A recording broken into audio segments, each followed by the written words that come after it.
شکریہ آگاہ کرنے کے لیے چیئرمین پیپلز پارٹی بلاول بھٹو میڈیا سے گفتگو کر رہے ہیں. یہ مانا ہے کہ قائد عوام شہید ذوالفقار علی بھٹو کو فیئر ٹرائل نہیں ملا اور اس کا آج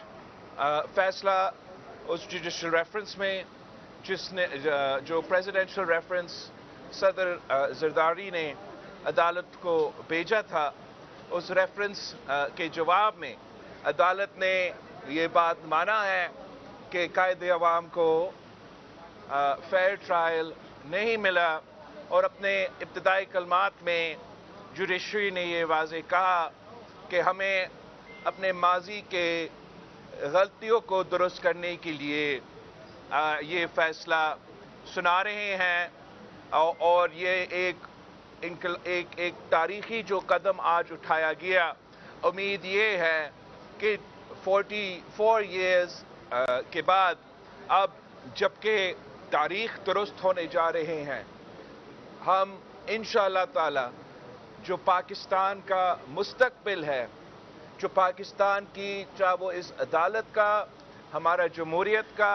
انشاءاللہ تعالی اس فیصلہ کی وجہ سے پاکستان انشاءاللہ تعالی آگے جا کے اب ہم ترقی کر سکیں گے، چاہے وہ ہمارا جمہوری نظام ہو یا یہ عدالتی نظام ہو. یہ جو فیصلہ تھا، یہ ایسا ایک داغ تھا اس عدالت میں جس کی وجہ سے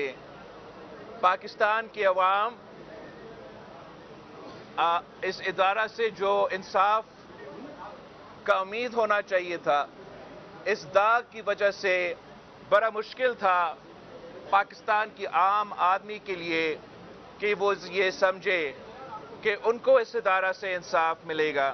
اگر قائد عوام جیسا شخص کو انصاف نہیں ملا ہو تو آج میں جو یہ یونانیمس کورٹ آرڈر ہے، اور میں تمام جج صاحب کا شکر گزار ہوں، جو وکلاء تھے ان کا میں شکر گزار ہوں، جو ایمیکس کیورائی جو پاکستان بھر میں سے چیف جسٹس صاحب نے اس کورٹ میں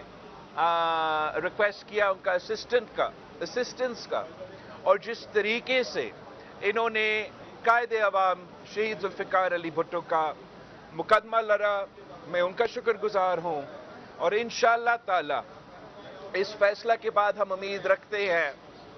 کہ اب ہمارا نظام صحیح سمت پہ چلنا شروع ہو جائے گا. میں آپ سب کا شکر گزار ہوں.